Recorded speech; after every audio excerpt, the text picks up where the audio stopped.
on questions 1 and 2, fixing the economy, balancing the budget, but nobody will agree with each other. The Dems won't vote if it's an R idea, or the R's won't vote if it's a D idea. Who cares if our ideas are good? If we can't work together, it doesn't make any difference. The problem with Congress right now is not an absence of good ideas. We've got good ideas. The problem is an absence of willingness of people to work together.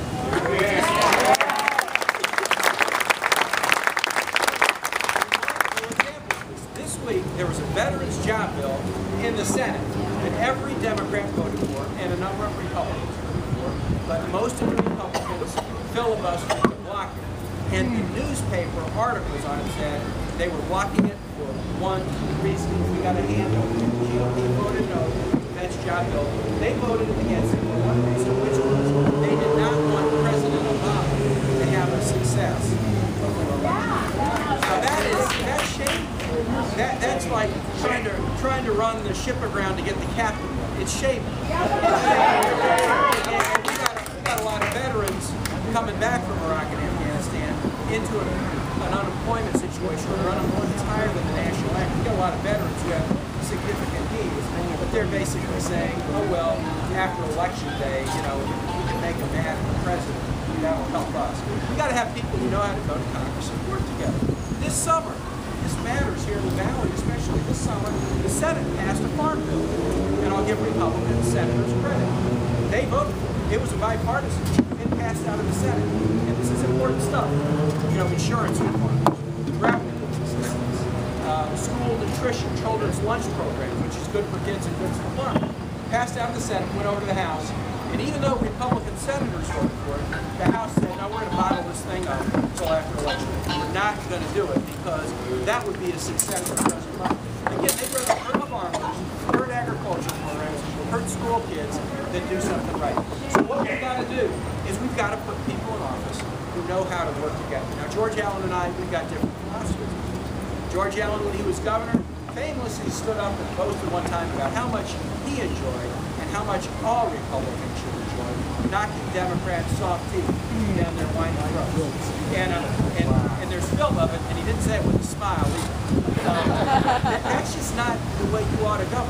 And you've seen George during his political career do that same kind of thing, the kind of smash-mouth rhetoric that was more about dividing us and putting down one group rather than another.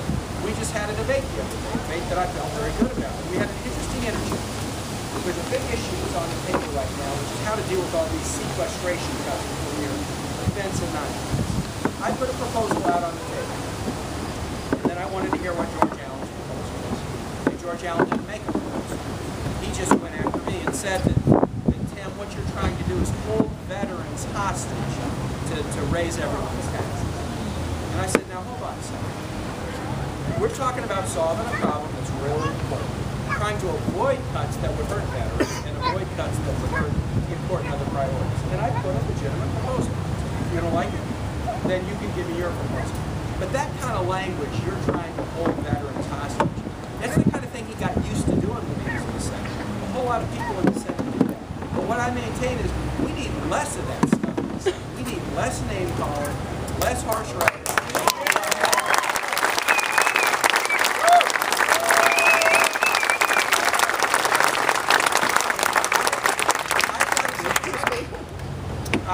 I worked as a missionary as a young man in Honduras in a culture and language that wasn't mine, running a school, had to work together with different kinds of people. I was a mayor in Richmond, very diverse city. I got picked to be mayor because people thought I was a good listener, a good umpire, could get the ideas on the table and find solutions. I was a lieutenant governor and governor for 8 years. 6 of the 8 years I had Republican houses. And those accolades that Lowell mentioned, they're not Tim Kaine. They were Tim Kaine working together with legislative leaders, including Republicans. And even when we didn't agree on something, we could wake up tomorrow and find something else. When I was governor, I worked with 2 presidents. President Bush was president my first term. And although I disagreed a lot with the president, I never viewed myself as his obstructionist. I always viewed myself as, can I be a partner with the president on things we agree on to help the Commonwealth and to help the country? And I had the same attitude about President Obama my last year in office when he was president. I can tell you this, if I go into the U.S. Senate, I'm going to look at every senator as a partner. I'm going to look at every representative as a partner.